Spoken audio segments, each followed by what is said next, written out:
இது இன்றைய இளம் தலைமுறையினருக்கான பதிவு தான் இது. கேளுங்க.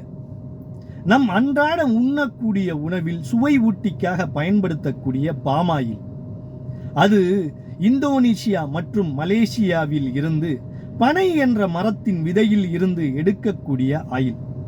அதை இந்தியாவிற்கு இறக்குமதி செய்த டால்டா என்ற நிறுவனம் அதை தர ஆய்வு செய்தது. ஆய்வு செய்ததில் அது உண்ண உகந்தது என்றும் 100% நல்ல கொழுப்புகள் நிறைந்திருப்பதும் அந்த ஆய்வில் தெரிய வரவே அதை அப்படியே அமெரிக்காவிற்கு ஏற்றுமதி செய்தனர். அதில் 2ஆம் தர எண்ணெய், அதுவும் உண்ண உகந்ததே, ஆனால் அதனுடைய கொதிநிலை அதிகம். 3ஆம் தர எண்ணெயானது அது கழிவு எண்ணெய், பாம் ஸ்டெராய்டு என்று சொல்லக்கூடிய அந்த எண்ணெயை சோப்பு தயாரிப்பதற்கு என்றும் மாட்டு தீவனங்களுக்கு பயன்படுத்துகிறோம் என்று கூறி அதை இறக்குமதி செய்து 2ஆம் தர எண்ணெயோடு கலந்து குறைந்த விலையில் இந்தியா முழுவதும் விற்பனை செய்கின்றனர்.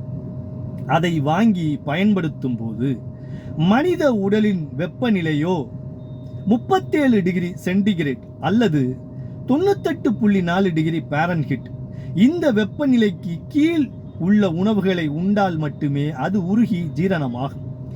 இந்த கழிவு எண்ணெயை பயன்படுத்தி செய்யக்கூடிய உணவுகளை உண்டால் அது உருகுவதற்கே 47 டிகிரி சென்டிகிரேட் வெப்பம் தேவைப்படுகிறது.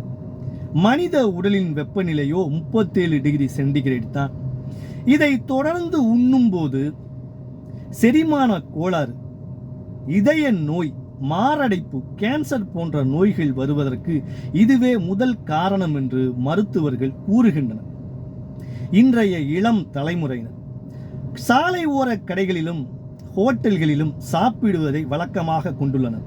பெரும்பாலான ஹோட்டல்களில் இது போன்ற எண்ணெய்களை பயன்படுத்திதான் உணவு தயாரிப்பதாக மருத்துவர்கள் கூறுகின்றனர். அதனால்தான் இளம் வயது மரணங்கள் ஏற்படுகிறது என்று மருத்துவர்கள் கவலை தெரிவிக்கின்றனர்.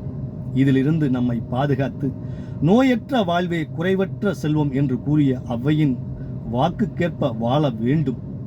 நன்றி.